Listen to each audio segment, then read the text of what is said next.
ঢাকা বিশ্ববিদ্যালয়ে আছেন সহকর্মী হাসান আল মাহমুদ, সেখান থেকে সরাসরি যুক্ত হচ্ছেন তিনি। হাসান, কি পরিস্থিতি দেখছেন জানাবেন?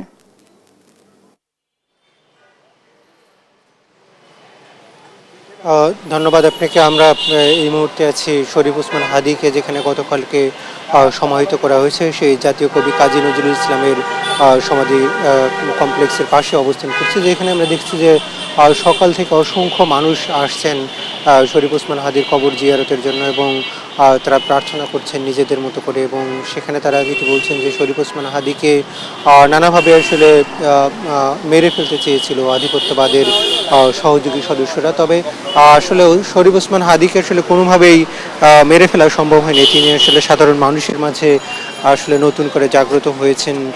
আমরা দেখতে পাচ্ছি যে সকাল থেকে নানা বয়সের নানা শ্রেণী পেশার মানুষ কিন্তু এখানে আসছেন, এবং তারা এই প্রার্থনা নিজেদের মতো করে প্রার্থনায় অংশ নিয়েছেন।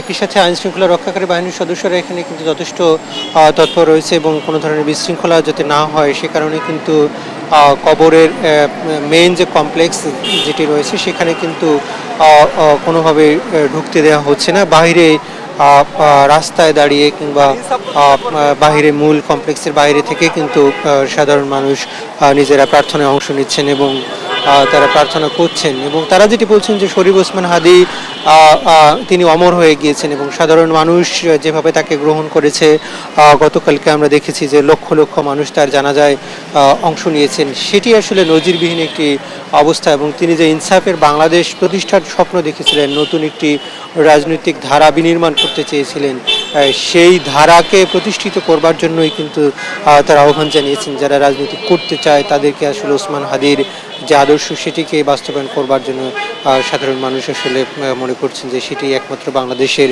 মানুষের মুক্তির পথ হতে পারে। এবং শরীফ ওসমান হাদি আসলে সাধারণ মানুষকে যেভাবে রিড করতে পেরেছেন, সাধারণ মানুষের চাওয়াগুলোকে যেভাবে তিনি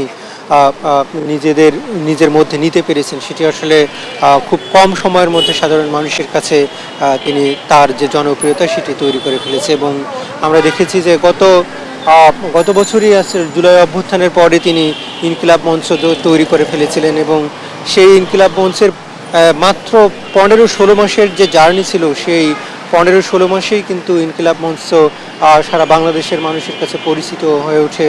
একই সাথে ইনকিলাব মঞ্চের মুখপাত্র হিসেবে ওসমান হাদি তিনি কিন্তু সাধারণ মানুষের কাছে অনন্য একটি পরিচয় তৈরি করতে সক্ষম হয়েছেন, এবং তার যে রাজনৈতিক একটি নতুন ধারা তিনি তৈরি করতে পেরেছেন সেটি কিন্তু বিশ্বে বিরল। এবং এই যে কম সময়ের মধ্যে তিনি সাধারণ মানুষ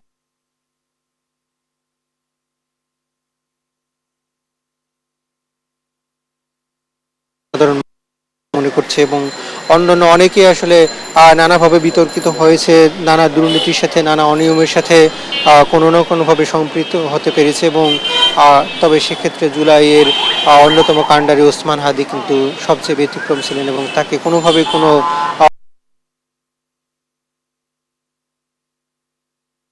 সাধারণ মানুষের জন্য যে রাজনীতি তিনি করবার চেষ্টা করেছেন। এখানে আপনাকে বলে রাখি যে গতকালকেও আমরা দেখেছি যে ইনকিলাব মঞ্চের বর্তমান যিনি মুখপাত্র হিসেবে দায়িত্ব পালন করছেন এবং যিনি সদস্য সচিব ছিলেন আবদুল্লাহ জোবায়ের, তিনি যেটি বলছিলেন যে ইনকিলাব মঞ্চের যে মুখপাত্র শরীফ ওসমান হাদিকে হত্যা করা হয়েছে, সেখানে নানা স্তরের নানাভাবে বড় শক্তি এখানে জড়িত ছিল, যারা ওসমান হাদিকে আসলে শত্রু গণ্য করতো এবং তাদের জন্য হুমকি মনে করতো, তারাই কিন্তু তাকে হত্যা করেছে। আপনাদেরকে জানিয়ে রেখে নানাভাবে আমরা দেখেছি যে বিভিন্ন এজেন্সির লোকজন বিভিন্ন বিপ্লবের অংশ নিয়েছিলেন, যারা তাদেরকে বিতর্কিত করবার জন্য নানা ধরনের উপঢৌকন টোপ ব্যবহার করেছে।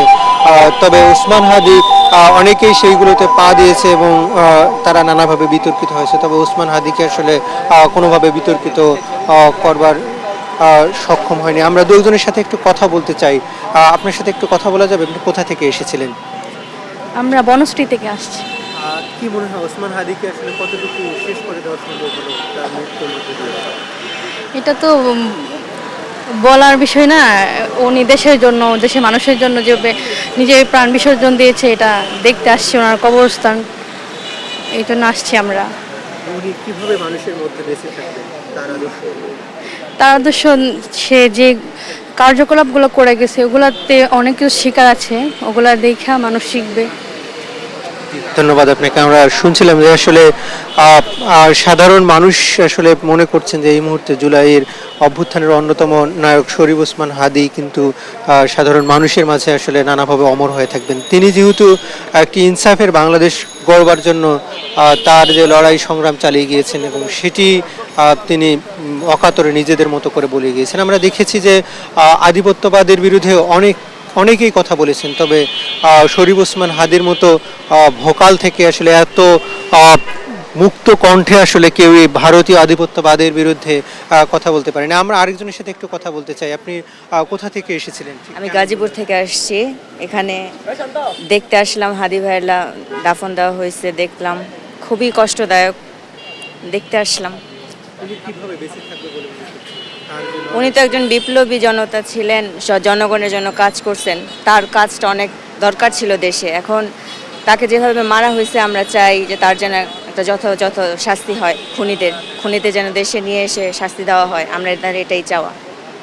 ধন্যবাদ আপনাকে। আমরা যেমনটা শুনছিলাম যে আসলে প্রত্যেকে চাচ্ছেন এই হত্যাকাণ্ডের সঙ্গে যারা জড়িত হয়েছে প্রত্যেককে শাস্তি এবং আইনের আওতায় আনবার জন্য কিন্তু দাবি জানিয়ে আসছে। আমরা যেমনটি বলছিলাম যে আসলে জুলাই অভ্যুত্থানের অনেক নায়কই আসলে নানাভাবে বিতর্কিত হয়েছে এবং জুলাই অভ্যুত্থানকে কলঙ্কিত করবার চেষ্টা করেছে কিংবা তারা নিজেদেরকে সেভাবে ধরে রাখতে পারেনি। তবে সেক্ষেত্রে ব্যতিক্রম ছিল শহীদ ওসমান হাদি, যিনি নিজেকে জুলাই অভ্যুত্থানের সমস্ত স্পিরিটকে ধারণ করে বাংলাদেশকে ইনসাফের বাংলাদেশ একটি প্রতিষ্ঠার স্বপ্ন দেখেছিলেন। যদিও ঘাতকের বুলেটে তিনি এই মুহূর্তে শয্যাশয়ী এবং তিনি নিহত হয়েছেন, শহীদ হয়েছেন, তবে তার আদর্শ কিন্তু সাধারণ মানুষ বলছেন যে জাগ্রত রাখতে হবে এবং সেটি কিন্তু আমরা প্রমাণ দেখেছি গতকালকে। তো এই ছিল আমার কাছে এখান থেকে সবশেষ পরিস্থিতি।